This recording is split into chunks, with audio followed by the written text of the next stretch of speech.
दोस्तों, मेरा नाम विशेष यादव है और मैं university of Allahabad BA third year का छात्र हूँ, CMP degree college constituent college का।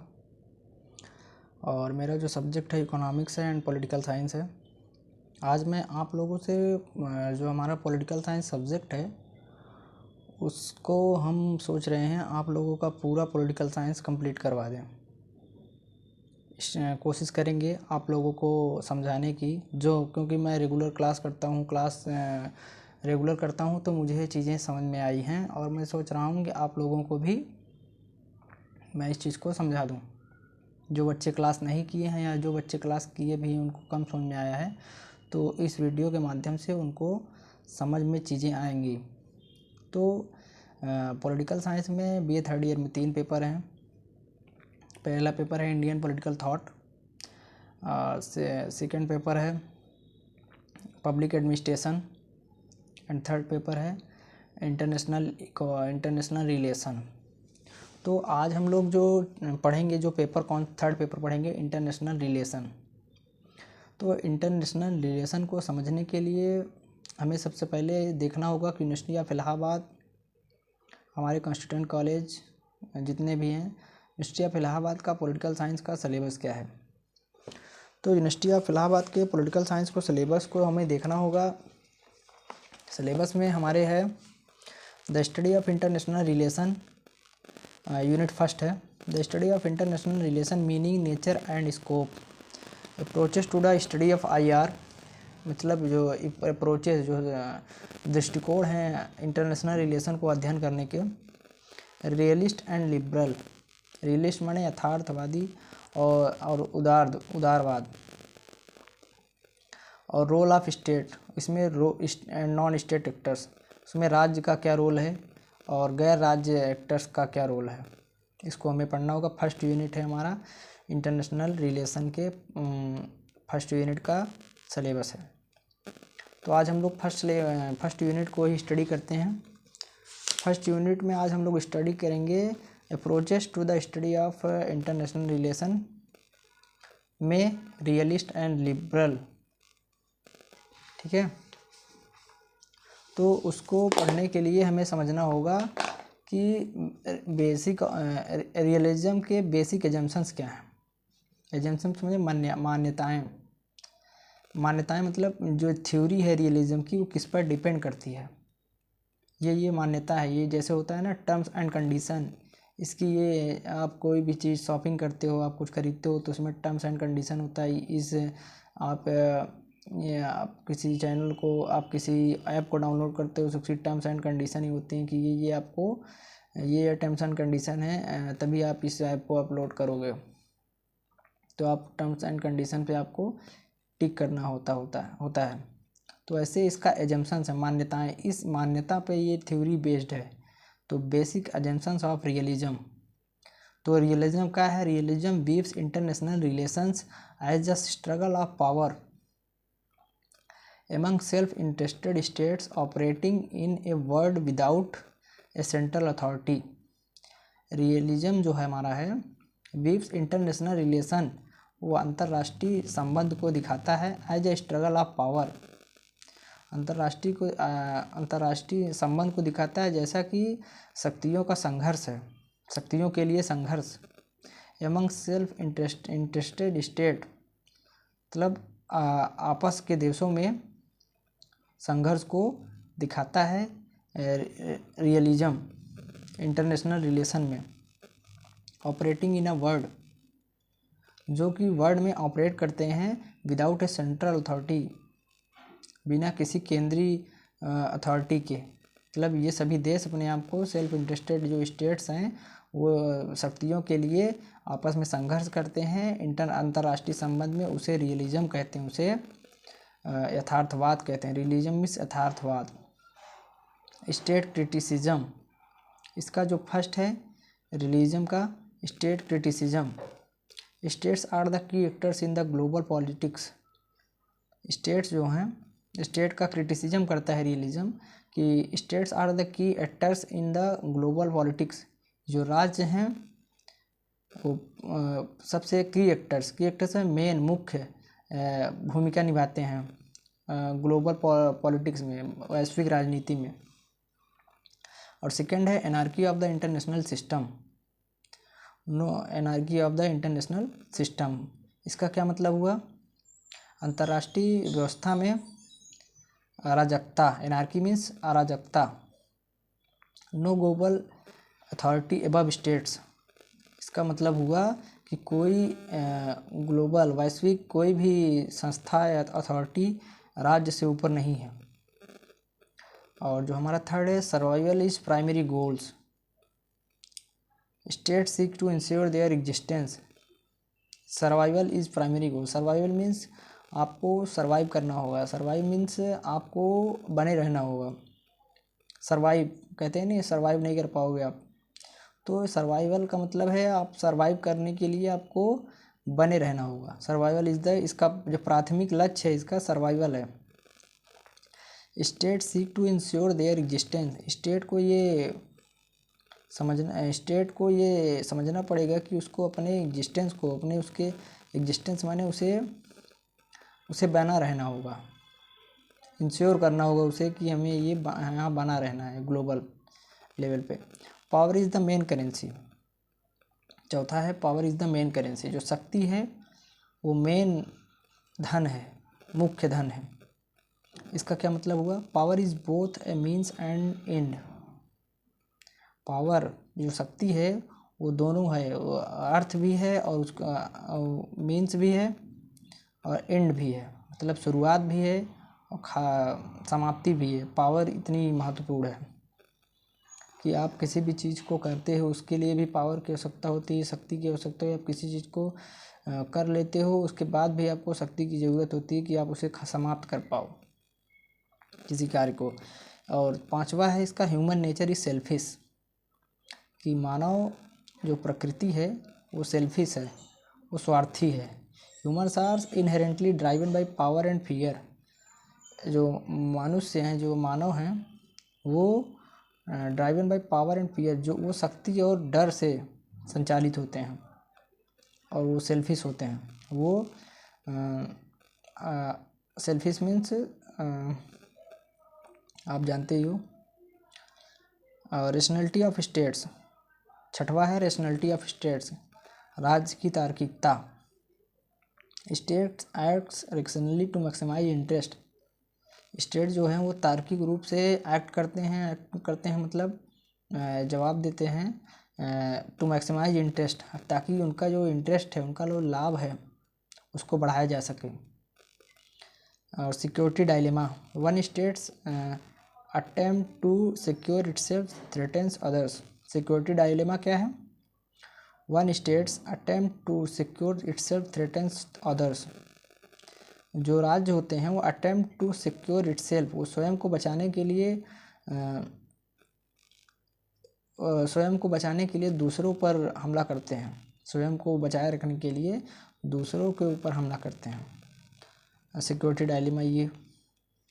और आठवां मोरालिटी इज सेकेंडरी, जो इसका आठवां कॉन्सेप्ट है बेसिक एजम्पशंस ऑफ रियलिज्म के आठवां जो है वो है मोरालिटी सेकेंडरी। जो मोरालिटी है, जो नैतिकता है, वो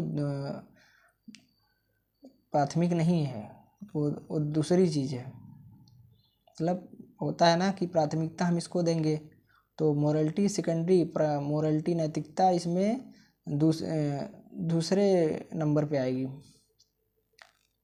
ethical norms are subordinate to national interest, जो नैतिक जो नॉर्म्स हैं, नियम are subordinate to national interest, वो राष्ट्रीय हित के समकक्ष हैं। और देखिए अब हम लोग पढ़ेंगे ऑब्जेक्टिव्स ऑफ रियलिज्म। हमने बेसिक एजम्पशंस को देख लिया, बेसिक एजम्पशंस ऑफ रियलिज्म। अब हम लोग पढ़ेंगे ऑब्जेक्टिव्स ऑफ रियलिज्म और रियलिज्म के उद्देश्य क्या हैं। तो preserve national sovereignty and integrity, पहला है preserve national sovereignty and integrity. इसका मतलब क्या हुआ? राष्ट्रीय संप्रभुता और इंटीग्रिटी मीन्स और इंटीग्रिटी को बचाए रखना है, national sovereignty and integrity.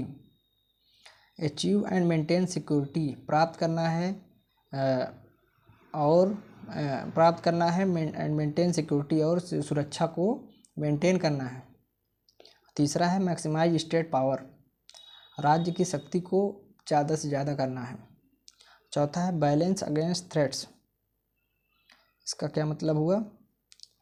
Threats मतलब जो हमला किसी की तरफ से हो रहा है उसको बैलेंस करना होगा, हमें भी उस पर करना होगा ताकि उसको बैलेंस किया जा सके, इसका मतलब हुआ बैलेंस ऑफ पावर। पांचवा है promote stability not utopian peace. Promote stability means स्थिरता को प्रमोट करना है, हमें स्थिरता बनाए रखना है। Guide foreign policy through national interest, और विदेशी नीति को गाइड करना है थ्रू नेशनल इंटरेस्ट, मतलब नेशनल इंटरेस्ट के द्वारा हमें विदेशी नीति को बनाना है, उसके अनुसार हमें चलना है, राष्ट्रीय हित के अनुसार हमें विदेश नीति को बनाना है। और डिटर वार्स इन विया पावर इक्विलिब्रियम, सातवां है डिटर वार्स विया पावर इक्विलिब्रियम, शक्ति के संतुलन के द्वारा ही युद्ध को रोका जा सकता है। अब हम पढ़ेंगे इसके जो रियलिज्म के मेजर थिंकर्स हैं और जो इसके कंट्रीब्यूशंस, जो मेजर थिंकर्स हैं, जो इसके मेन जो मुख्य इसके जो विचारक हैं और इसके जो और इसका क्या कंट्रीब्यूशंस उनका क्या है। तो इसको हम 3 पार्ट में डिवाइड करते हैं, थिंकर्स और उनके की वर्क, उन्होंने क्या किया है, उनका क्या कंट्रीब्यूशन है, उन्होंने क्या दिया है। तो थुसिडाइड्स जो हैं वो हैं उनका की वर्क क्या है, सबाल्टर्न रियलिज्म, और उनका की कंट्रीब्यूशन क्या है,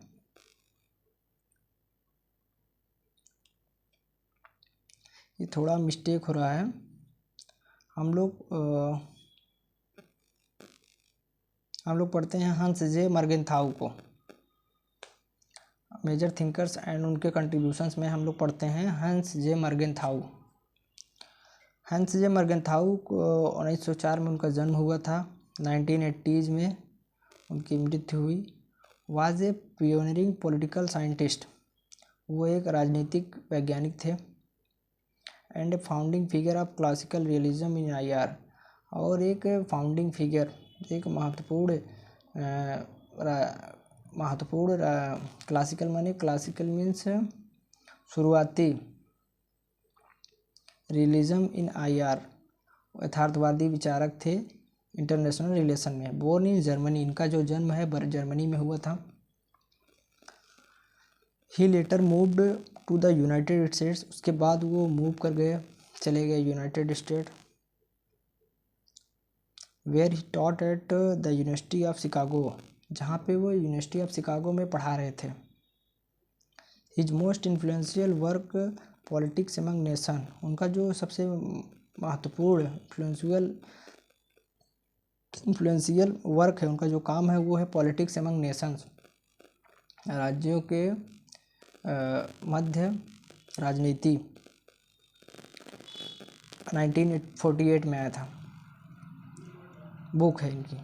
outline 6 principles of political realism, जिसमें इन्होंने रियलिज्म यथार्थवाद के 6 प्रिंसिपल सिद्धांत को डिफाइन किया है। Emphasising the role of power and national interest in foreign policy, इसमें उन्होंने ब्रीफ में डिफाइन किया है role of power and national interest, जो शक्ति का क्या रोल है, भूमिका है, एंड नेशनल इंटरेस्ट और राष्ट्रीय हित का इन फॉरेन पॉलिसी, विदेश नीति में राष्ट्रीय हित का और क्या रोल है, role of power and national interest in foreign policy, शक्ति का क्या भूमिका है और राष्ट्रीय हित की क्या भूमिका है विदेश नीति में। मॉर्गेंथाउ जो हैं आर्ग्यूड, मतलब ये बात रखते हैं दैट कि international politics is governed by objective laws जो रूटेड इन ह्यूमन नेचर। जो अंतर्राष्ट्रीय राजनीति है is governed by objective laws, वो गवर्न मीन्स वो शासित होते हैं।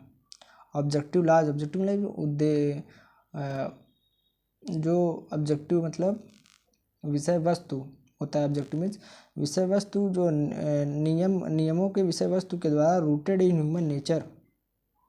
जो ऑब्जेक्टिव लॉज हैं, जो विषय वस्तु के जो नियम हैं वो कहाँ रूटेड है? ह्यूमन नेचर में, मानव की प्रकृति में, नेचर में रूटेड है। रूटेड मीन्स समाया है।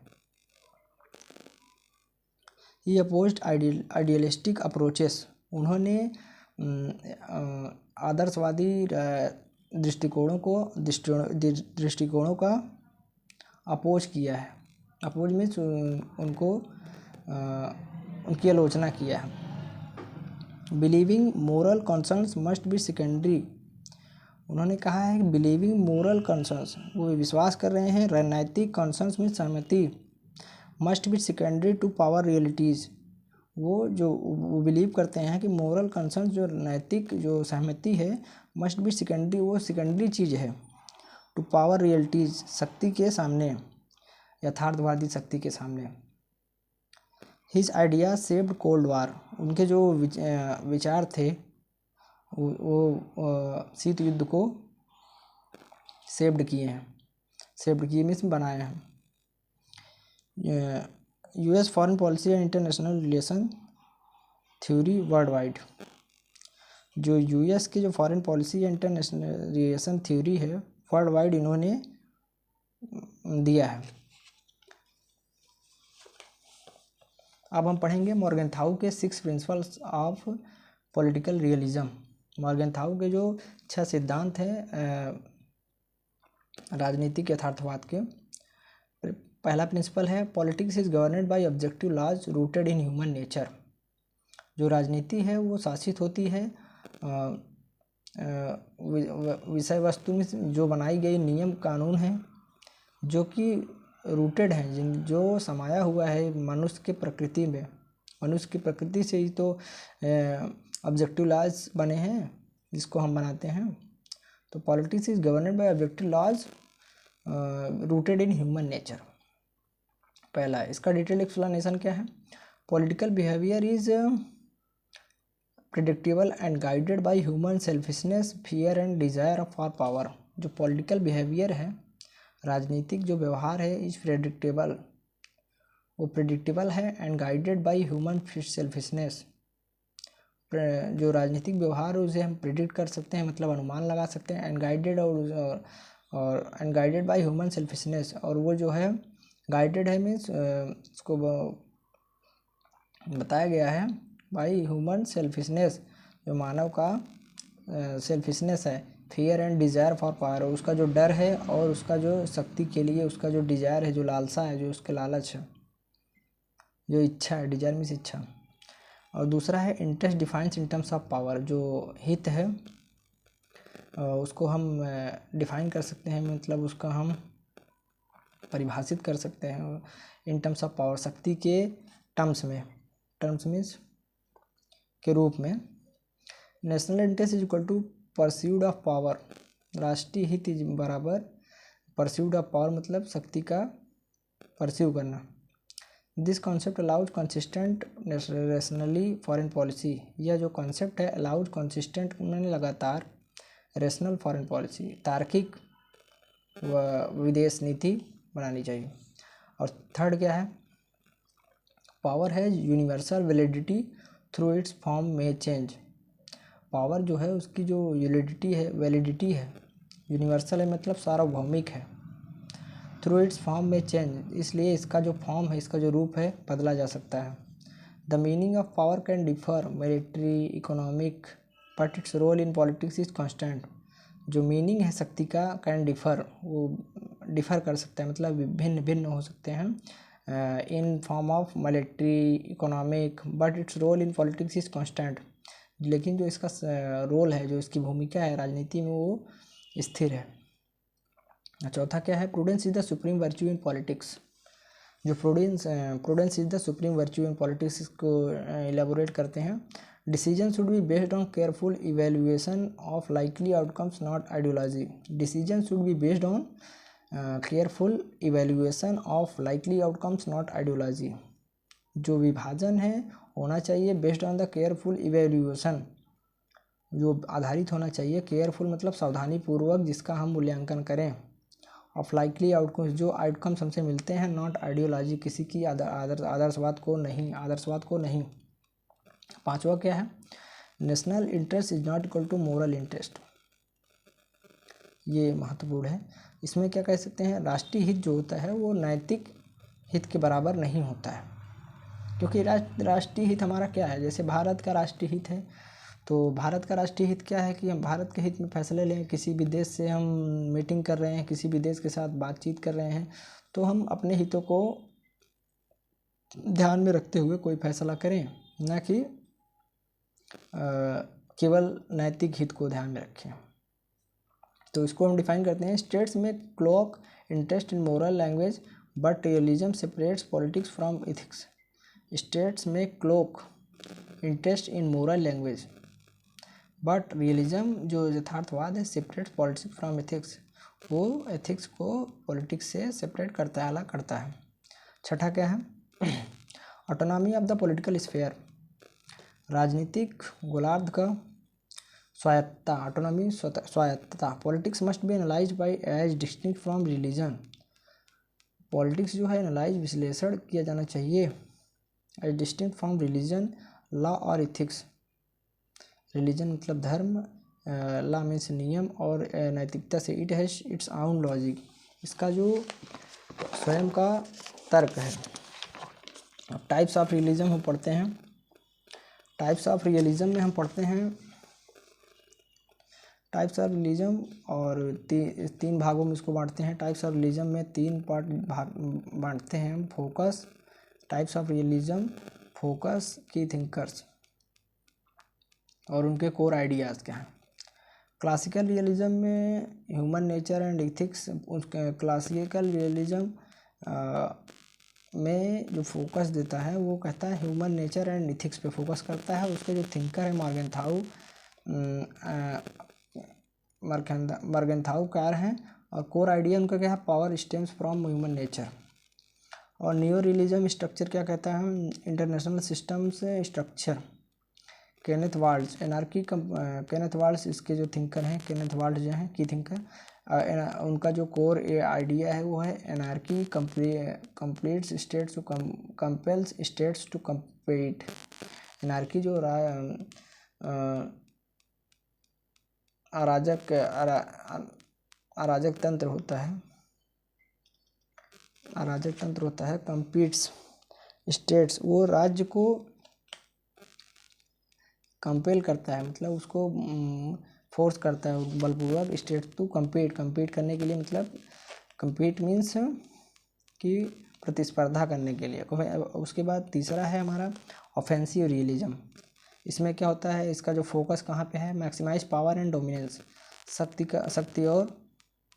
शक्ति और अपने डोमिनेंस को मैक्सिमाइज करना। और इसके जो थिंकर है जॉन मेयर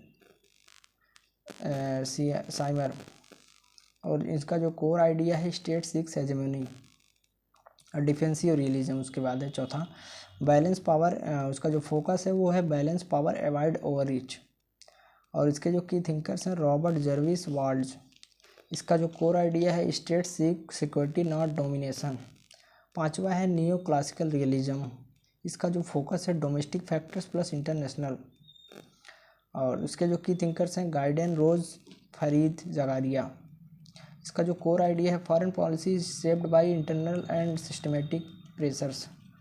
और छठा है हमारा सुबल्टर रियलिज्म, डेवलपिंग वर्ड्स, इसका जो फोकस है वो डेवलपिंग वर्ड्स पर्सपेक्टिव। इसका जो थिंकर्स हैं मोहम्मद अयूब, इसका जो कोर आइडिया है वो realism adapted to post colonial states. Criticism इसका क्या है, ignores not state actors, terrorism, MNCs, NGOs are sidelined. ये इग्नोर करता है नॉन स्टेट एक्टर्स, जो गैर राज्य जो एक्टर्स होते हैं, जो राज्य नहीं होते हैं, जो अन्य गैर राज्य एक्टर्स होते हैं जो डिसीजन लेते हैं, जो कुछ कार्य करते हैं एक्टर्स, जैसा कि टेररिज्म हो गया, आतंकवाद, MNCs मतलब multinational companies, NGOs, non governmental organisations are sideline, उनको साइडलाइन कर देता है। इसका क्रिटिसिज्म है पहला। और सेकंड क्या है, फेल्स टू एक्सप्लेन कोऑपरेशन, ये फेल हो जाता है सहयोग को एक्सप्लेन करने में। इंस्टीट्यूशंस लाइक UN कोऑपरेशन, जो ये फेल होता है एक्सप्लेन करने में सहयोग संस्थानों के, जैसा कि UN, United Nation, European Union, contradict realism, ये यथार्थवाद को विरोधाभास करता है। Ethical blindness downplays values like human right to determine predicts in inevitable conflict, no predictive power could not force Cold War's peaceful end, Eurocentric bias limited in scope for Global South realities, neglects domestic politics, does not account for leadership institutions, gender and identity blind, feminist and contradictory critics। तो ये हमारा होता है हमारा realism ख़त्म होता है। ये हमने रियलिज्म के क्या होता है उसको पढ़ा हमने, उसके बेसिक एजम्पशंस क्या है हमारे यथार्थवाद के हमारे बेसिक एजम्पशंस क्या हैं, वो हमारे 8 एजम्पशंस थे। और हमारा एजम्पशंस क्या होता है इसको हमने पढ़ा, एजम्पशंस 8 एजम्पशंस जो हमारे थे उसको पढ़ा हमने। रियलिज्म के ऑब्जेक्टिव्स को पढ़ा हमने, यथार्थवाद के जो उद्देश्य हैं उसको हमने पढ़ा, और मेजर थिंकर्स एंड कंट्रीब्यूशन, उनका क्या कंट्रीब्यूशन है रियलिज्म में उसको हमने पढ़ा। इसमें हमने 2 3 4 5 6 7 8 थिंकर्स को पढ़ा, और हंस जे मर्गेनथाउ को हमने पढ़ा। और मर्गेनथाउ के जो 6 प्रिंसिपल हैं राजनीतिक यथार्थवाद के, उसको हमने पढ़ा। डिटेल एक्सप्लेनेशन को हमने उनका किया। और हमने टाइप्स ऑफ रियलिज्म, यथार्थवाद के प्रकार को हमने पढ़ा। टाइप्स ऑफ रियलिज्म, उसके फोकस कहाँ करता है, उसका फोकस क्या है, उसका उनके की थिंकर्स कौन कौन से हैं, और उनका कोर आइडिया क्या है उसको हमने पढ़ा। और हमने रियलिज्म को, क्रिटिसिज्म को पढ़ा। तो हमारा ये जो फर्स्ट यूनिट का सेकेंड टॉपिक है रियलिज्म, ये हमारा होता है कंप्लीट। अब आगे हम लोग किसी और टॉपिक पे अगला वीडियो अपलोड करेंगे। वो टॉपिक होगा हमारा the study of international relation, meaning, nature and scope. और इस टॉपिक में आपके जो भी डाउट हो आप कमेंट बॉक्स में अपने डाउट को पूछ सकते हैं। और मेरा जो टेलीग्राम चैनल है आप उसको अगर ज्वाइन कर लेंगे तो वहाँ पे ये जो मैंने आज पढ़ाया है इसको मैं अपलोड कर दूँगा। आप लोग यहाँ से भी पढ़ लेंगे, आप लोगों की अच्छी मदद हो जाएगी। तो थैंक यू, अगले वीडियो में मिलते हैं, तब तक के लिए जय हिंद जय भारत।